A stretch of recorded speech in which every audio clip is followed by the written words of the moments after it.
Good morning. This is Lee with Fanatic Comics. Today we're going to be talking about Offworlder, about Ravage, and about something we're going to do later this week. So I hope everybody's doing good today. I have had the longest week. Friday I put in 16-hour day. That was pretty awesome. And it's been a crazy weekend. So I hope everybody's doing well in these crazy times. But I'll tell you, if you'd have told me that 2020 was going to be like 2019 but dialed to 10, I would have been like, yeah, right. So anyway, let's get started. The sound, it's amazing. The sound is destroyed only when I go live. That's odd. Great. Perfect. Beautiful. Well, let's go ahead and do a quick screen share.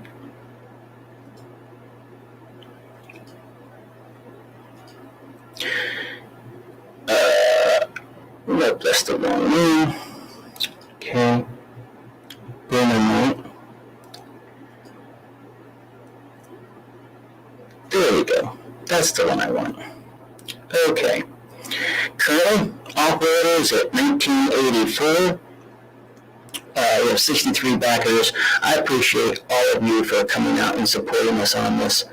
Our last book that we had on Kickstarter was Ravage Kill All Men. And it did fairly well for us. We were really happy about the turnout for it. It was shipped without a hitch. We had no problems at all. We had only one damaged book in the 300 that the nearly 300 that we shipped out. We only had one, so that's really good. Hopefully, we will see 2,000 by the end of the day. I don't see that being all that difficult to go. But we really do appreciate you guys' support on this. The little tinkle bells you're hearing is my goofy cat. For some strange reason today, he cannot do without me. So, here I'll let you guys meet Mr. Gasper. Oh, no, he decided he's going to just lay down. Okay, so, yes, I have Dr. Evil's cat. Gasper is a hairless sphinx, and he's rotten to the core. Anyway, so you gonna say hi? No? Okay, fine. Later. Be good. Also, let's bring up the other tab. So we ran Ravage over on Indiegogo after we did Kickstarter. Now, these were all the books we had left over from the Kickstarter campaign, and we sold out of everything. You guys, we even offered up some of the damaged books because we had like 24 or so that came damaged. And we also put those up at a discounted price, and you guys bought them all. God love you. We did not realize there was going to be that much demand for the Ravage book. So I really do appreciate all of you guys coming out, buying the book. Bang on. I love it. We're going to definitely be putting more books up on Indiegogo. Offworlder will be going on Indiegogo. So don't panic. But right now we're just throwing it out there on Kickstarter. The last campaign started, and we couldn't put one up until Ravage is done. So once Ravage finishes out, which by the way should be start shipping on Tuesday. Not start. We will ship on Tuesday. Once we have the funding, should ship on Monday. So everything will go out then Tuesday, and bada boom, bada boom. So we'll let you know exactly what day that will be. If the funding shows up from Indiegogo on Monday. Expect your books to go in the mail on Tuesday. We are very quick about getting stuff put out. We have an agreement with our post office. They'll once we have them all packaged, which that's what we're doing today, they'll be shipped out. Or they'll come pick them up, take them, and off they go. So we had one bizarre. Just to give you guys an idea about how crazy the Postal Service is, we only had one bizarre incident with the mail. For some strange reason, one of our packages, I think it was, Good morning, Dream Chaser. We had one package that was was it Bavaria? Or somewhere, I can't remember where, but it was stuck at the post office there for like 3 weeks or a month. It was crazy. So we don't know what the whole story on that is, but those kind of things happen, and it wasn't because of our post office. It was something to do with them. So, it was Austria. Georgia and Austria. We had one in Georgia too, didn't we? Yeah, we had one bizarre one in Georgia and Austria. So, having said that, we worked with both customers in that case, and we contacted the post office. They contacted the post office, and they finally got their stuff. But these things do happen. So, always we send a tracking number to every backer. Please, by all means, if you see that there's a holdup, please let us know. We go through each and every backer's tracking number, and we keep an eye on important to us that we get your product and you get it in a timely fashion. That is part of our accountability. We don't make it a point that once it leaves our hands, we're done. No. We're not done with that book until you are telling us you're happy. We don't always hear about customers.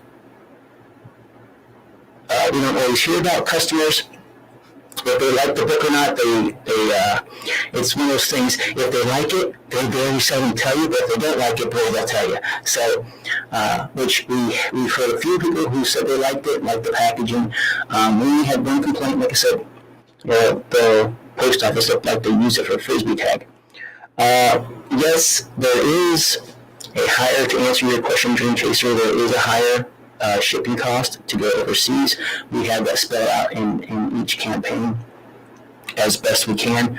The postal rates, unfortunately, are going up again. I think right before Christmas, is that not right? Yeah, it went up about 22 more. It is getting insane. We're trying to experiment with and look into some other alternative methods to get books to backers. But right now, and that includes printing overseas and shipping that way. But the cost is still staggering. So, is it just for Christmas? Okay, so any package that we'll send. At the Christmas period is going to be more expensive. So it's the holiday season. So let's be awesome.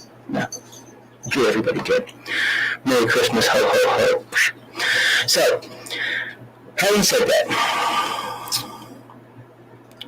what sounds fair if you do. Yeah, exactly. And some of the packages, really, I think the heaviest package we sent to backers was just under 3 pounds. So it's not like they're very heavy packages. And like I said, most times we can get your package. Let me grab it here.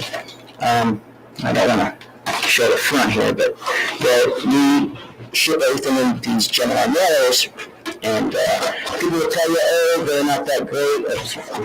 They're not that great. But actually, we've been shipping for several years over eBay and stuff, and Gemini mailers really are the better way to go. The trick is how you package. You can. I've had several books where the creators just threw the book in, no bag, no board, just threw it in. The book looked like every corner had been rounded. The cover was completely scratched and scuffed. It was just a mess. So you have to package them very carefully. You have to set some guys, for some strange reason, like to crinkle every one of the folds, and that is absolutely the worst way to fold your Gemini mailer. You should make the only fold on it to fit the size of what's ever in there. So this way it doesn't collapse. But some people just don't know how to package these Gemini mailers correctly. You must secure the product within the mailer. So that means putting down some two-sided tape usually works best. That's how we found. And this way the package doesn't slip and slide and flop around and get corner damage. I've been doing shipping and logistics for over 30 years now. 31, 32, something like that. Maybe going on 33. It's been a long time. So I kind of have an idea how this stuff works. Kind of. 30 years. So you have to be very, you have to be consciously aware of what you're shipping so that you can correctly ship it. I'm going to give credit where credit's due. This year alone, 2 books that came to me that I thought was A-class shipping. One, Doug Tenable. And I am. Yes, Doug Tenable's Earth, Wind, Jim and his Bigfoot Bill, man, I don't think anybody, that's above and beyond. That's platinum service. That book was really, really shipped and packaged well. The other one, and some people have argued with me, but Vestige. I got my copy of Vestige, and those guys. I gotta give hats off for credit's due, man. And I gotta say kudos to the guys over at Vestige. Whoever took care of that, Gat or Roe. That book was shipped really well. The book was bagged. It was put into a bubble wrap sleeve. It was secured in the mailer, and they did it right. And when you ship well, that shows a level of care that you have towards your customers, and that is very circular. If you genuinely like or care about your backers, you're going to treat the product like it matters. Because if your product has no value, then what's the point, right? What's the point? If the product has no value, then you don't care how it goes. So definitely, when you take the time to package the product, package it well, give it to your backer so it doesn't come damaged. You can't. Let me stop right there because I'll ramble all day. One of our prime guests here. Good morning, Mike. Hey, Larry. How you doing, sir? Good. I was just talking about shipping and packaging to everybody. I was talking about some of the books that have been coming out and how they're shipped and how some of the creators have not taken the time. I mean, they put together this beautiful package and then they put it in a box and ship it and don't take the time to consider how they packaged it, and it comes damaged because either they didn't do anything with it or just flopped it in a box.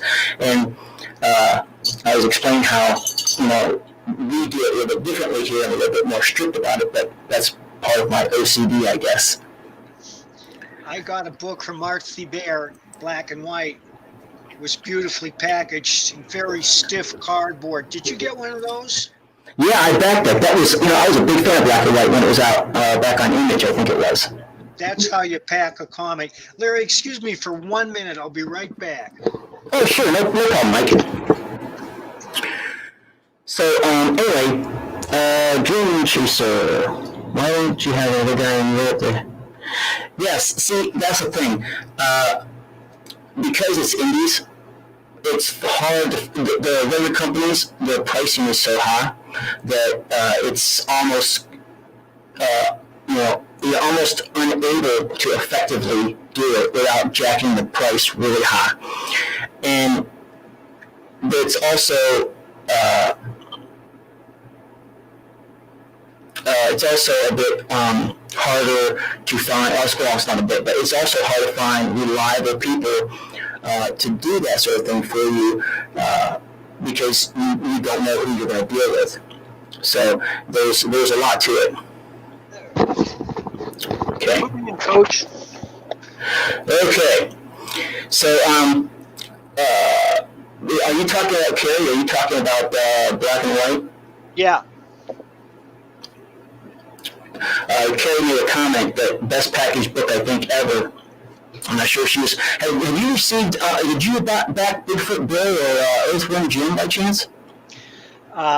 No, I have not backed Bigfoot Bill. I wasn't even aware of Bigfoot Bill until quite recently, and now I am writing Bigfoot Bill in a Bigfoot Bill Lone Star Nexus crossover. Wow, I didn't know that. I hadn't heard about that. Awesome. Yeah. Well, I have not yet begun to write. I just got the books to do my research, but Mike and I have been talking about collaborating for a while, and this is where it's at. I even have some art if I can find it. Oh, cool! I would love to see it. But yeah, because we backed Bigfoot Bill and Earthworm Jim, and I'll tell you one of the best books and platinum shipping. What Doug Tanaple did with that packaging. I mean, he has a custom box. It was all inset into the box, very rigid. I mean, it is a platinum shipping method. I love it. Fortunately, he has the backers to support that kind of packaging. I would love to be able to get to that point because I think that's the best way to go. I mean, it really is a solid way to ship. Well, we run 2 Kickstarters ourselves out of this house, thanks to my wife Ann, and we packed and shipped all the books ourselves. The first one was Cue Ball, and the second is the Nexus novel, which is still going out. We still have people coming in who missed out on the Kickstarter, and I have a number of Nexus novels left. If anyone is interested, they can contact me on Twitter at Bloody Red Baron or on my Mike Baron author site on Facebook. And we were shipping those out in these heavy plastic bubble wrapped bags. And if people want to know what I'm talking about, this is what I'm talking about. Yep. And it's a great book. If you're a Nexus fan, this is the man that wrote Nexus, and he's got a novel out. It's awesome. I'm very proud of it. Well, one day I would hope that you and Steve would get together, and maybe one day you and Dude can put together some sort of Nexus story. That would be awesome to see again. Well, Dude has a book that he's going to publish next year, which is based on my scripts. And the plot is similar to the Nexus novel. The theme is similar, but the treatment is totally different. The reason I wrote the novel is the dude, God bless him, he started altering my scripts and putting in his own stuff. So it really didn't reflect my vision.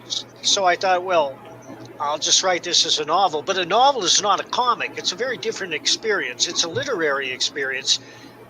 And you can do things in a novel that you can't do in a comic. Of course, the reverse is true. You can do things in a comic that you can't do in a novel. But the novel is a much richer and deeper experience in which we delve into Nexus character and the characters of all the regulars who have appeared in the book. And we discuss the world building. We go into great detail. It's a big book, but every word is riveting. The reaction has been very positive, and I've started a second Nexus novel. But next up, I'm going to publish a Badger novel, which is finished. It's being edited right now. Awesome. I can't wait to see that. So you're going to throw that up on Kickstarter as well, or Indiegogo, or? I'm going to leave that to my wife, Ann. We've run 2 previous campaigns through Kickstarter, and she seems to have the hang of that. So we're probably going to do Kickstarter again. But I don't Awesome. know. It depends on what we can offer as extras and incentives. Well, you can always have like a double deal where buy the Badger and also buy your Nexus novel with it. That could be one thing you can do. I think that eventually, when we sell all the books that we've printed, we may put it up on Amazon. Of course, there's a good chance Dark Horse may pick up the Nexus novel. Oh wow, that would be great. So are they talking about just I can't talk, distributing it through their system, or bringing it into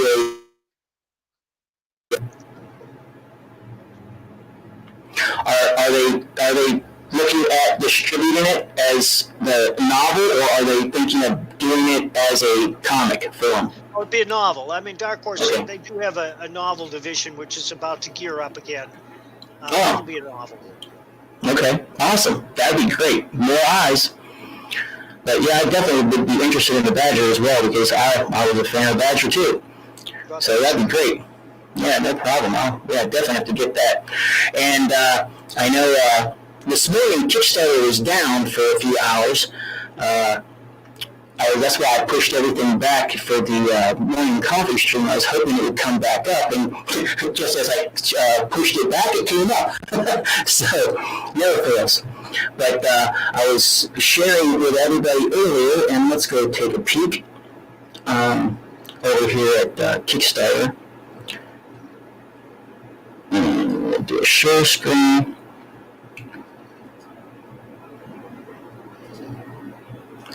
So we're currently at 1984, 63 backers. It would be great if we could, I don't see why it would be hard to get this thing to 2,000 today. You guys have been absolutely fantastic. I love you all to death for that. We're hoping to start shipping, like I said before, shipping Ravage on Tuesday if all goes well. I don't think that's going to be a problem either, as long as we get the funding from Indiegogo on Monday. But I can't tell you guys enough how grateful we are for your support. I want to say this about Offworlder. It's a science fiction comic. It's a star-spanning saga. Some people have compared it to Highlander in space. And to those who love comics, you will not be disappointed. Sometimes you get a book and the art is superb, but the writing lets you down. Sometimes you get a book and the art is awful and the writing lets you down. Nothing will let you down in this book. It is outstanding on every level.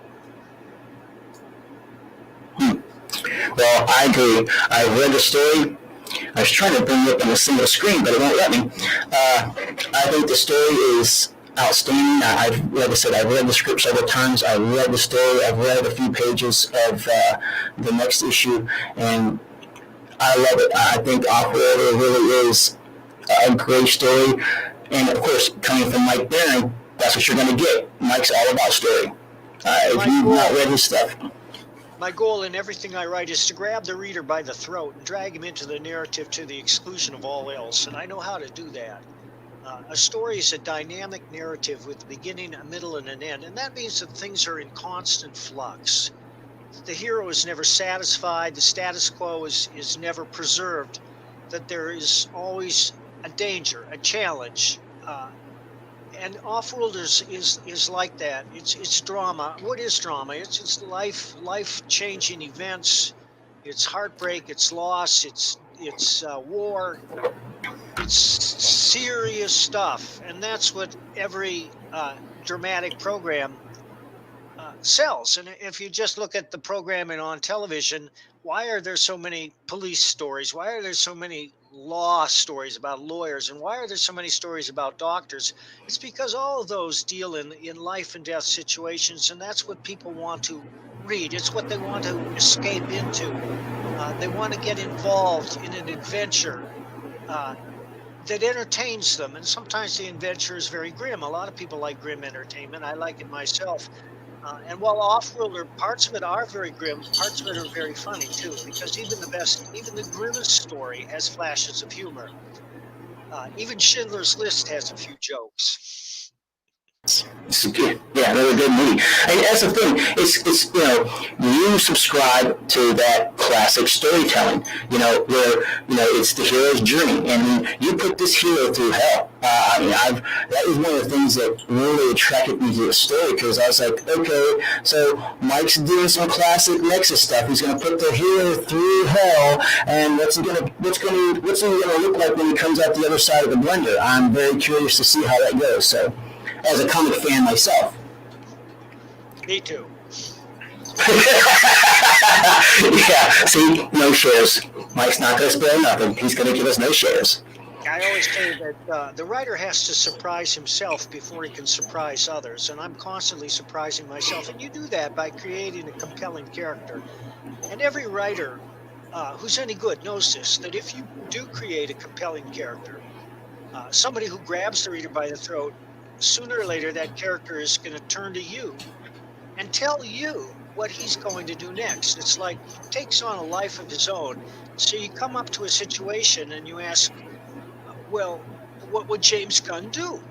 Given his nature and his personality and his life experience, what would his reaction be? Once you establish the character, then he kind of guides you through the events that come. Of course, it's up to the writer to come up with the challenges and the events. But if he does a good job, the character he created will show him the path through. Yeah, and I agree, because I have this one character. His name is Dalton Baker, and when I first started writing him, he was a bit tortured. And as I kept going with him, he got darker and darker. And then I was kind of like, oh, maybe this guy might be too dark. And then when I threw in this other element of this, this affection he has for this young teammate, he kind of the fatherly figure, I felt like I was giving him a little more balance, but yet he was still this dark character, but he had this soft spot for this kid, and the character started to scare me a little. I was like, man, I'm getting too dark with this guy. But then, that's the thing. You start seeing how these characters are, and they become. You hear them speak in their voice in your head, and when that happens, you've got that character. That's right. And Dalton scares the poop out of me. I'm telling you, he's dark, but he's different. He's not like anything I've ever written. So I'm kind of curious to see where he goes. So I know. Let's see, we've been at this now for 45 minutes or so, and I don't want to cut this short, but I'm going to tell you guys I'm going to do a video this week. Not a live stream, but a video. And I'm going to talk about a book that I've had on my shelf for a long time that I've not opened it. And many of you on Twitter, I post a lot of, just look up L.Lee Stewart on Twitter. You'll find me there. I post a lot of stuff about comics. It's probably the number one thing I talk about. But I'm a big fan. I've been collecting comics for almost 5 decades now. And I'm a big FF fan, and many of you know this. So I bought this a while back, and I've not opened it. This is a book worthy of Galactus. This is the from Jack Kirby and Stan Lee, the original Galactus story from issue 50. It also has the John Byrne Galactus stories from his run when he was doing the Fantastic Four. Look how huge this thing is. This thing is almost, well again, a book worthy of Galactus is huge. Look at this back cover. That's just hold that book up. Oh yeah? That's the plot of the next novel. Galactus. Galactus? Yeah. Holy shit! Okay, now I'm really intrigued, Mike. Okay, we're gonna have to talk privately. Dude said, What's that? what's the ultimate Nexus story? What story would you like to do? And I said, well, I'd like to pit him against Galactus, but of course, Galactus belongs to Marvel. So I created my own world devouring monster, and we called him Gormondo. And I turned in a series of scripts, and eventually they will be published by Steve Rude next year. He's going to publish it himself. But as I said, he altered my scripts, and I wasn't too happy with the end result. So I decided I would do that as my novel. Wow. Right, the way I saw it. And the novel is much richer and much more detailed than the comic book stories, because I can go into the characters, into their background, into their histories, and add all those little grace notes of which a novel is made. But dude nailed the art. And in fact, I'm just going to post the art for you on your Facebook page, and perhaps you can transfer it over. I sure can. Let me go ahead and bring my Facebook page up. Yeah, because like I said, I'm a huge All right. definitely through. So, anyway, like I said, sometime this week we're gonna crack this thing open. I'm gonna tear the plastic off, and we're gonna open this thing up, and I'm gonna talk about it. Like I said, I've been a huge collector and fan of the Fantastic Four. My goal is to eventually, before I die, to have every single copy of Fantastic Four Volume 1. I've been working on that for a long time, so. Okay. It's on your Facebook page. I PM'd it to you. Yeah, well, Ben sees it. Oh wow, yeah. Let me download this, and then I will share it.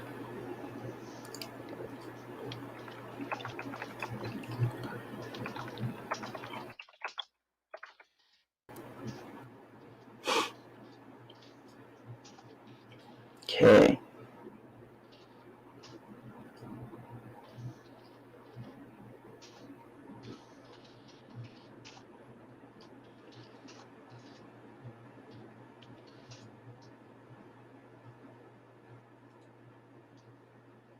There it is.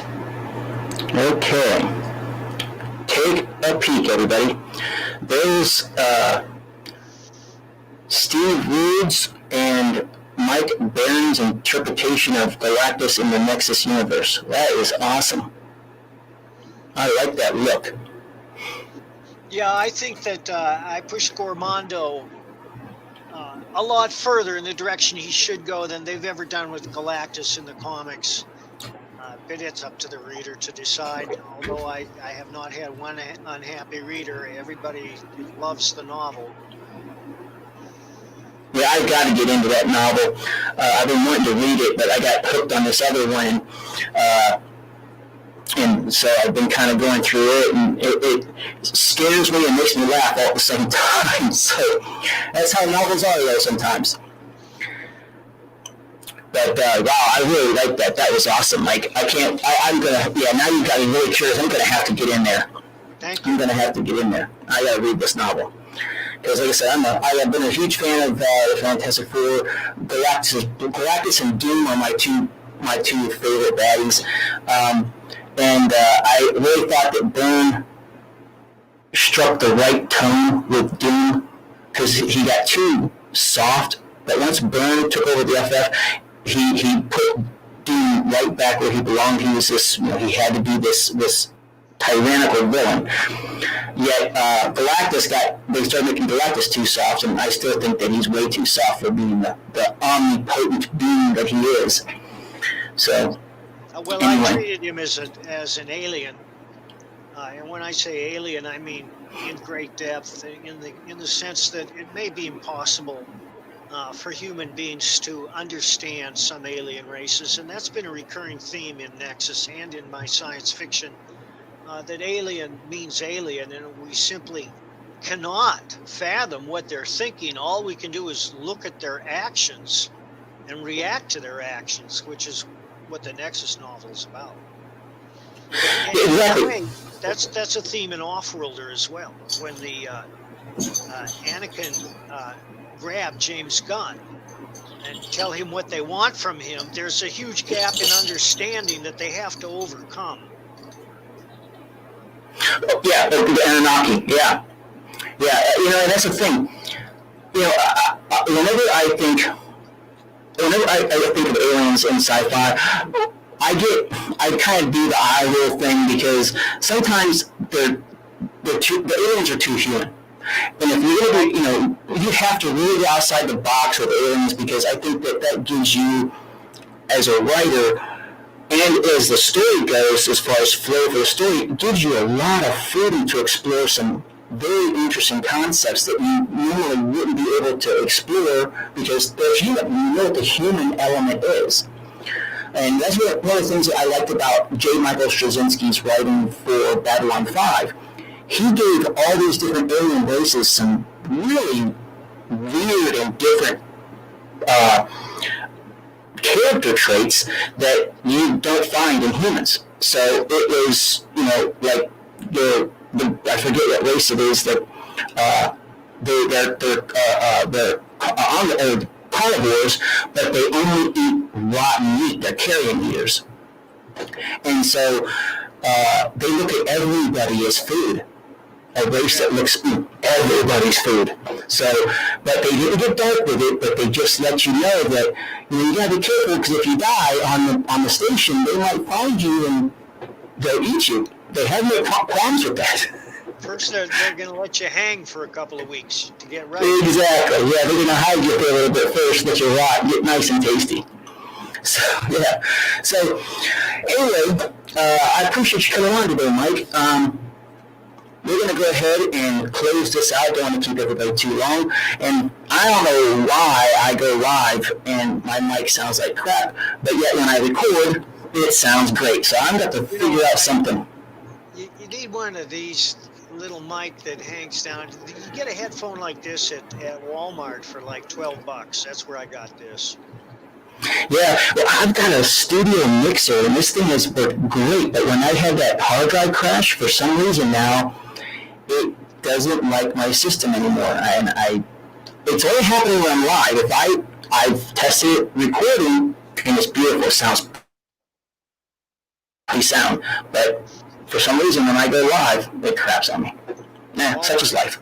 Yeah, Walmart. Let's go. Okay, everybody, I hope you have a great Sunday. I hope that you buy what you like, because at the end of the day, that's always the best choice to make. Don't let people tell you that to buy what makes you happy, because in the end, you'll be happy. And Mike, why don't you take us out of here? Well, folks, thanks for tuning in. If you like fantasy, if you like science fiction, you'll love Offworlder. Amen. Y'all be good. You be good to each other. Take care.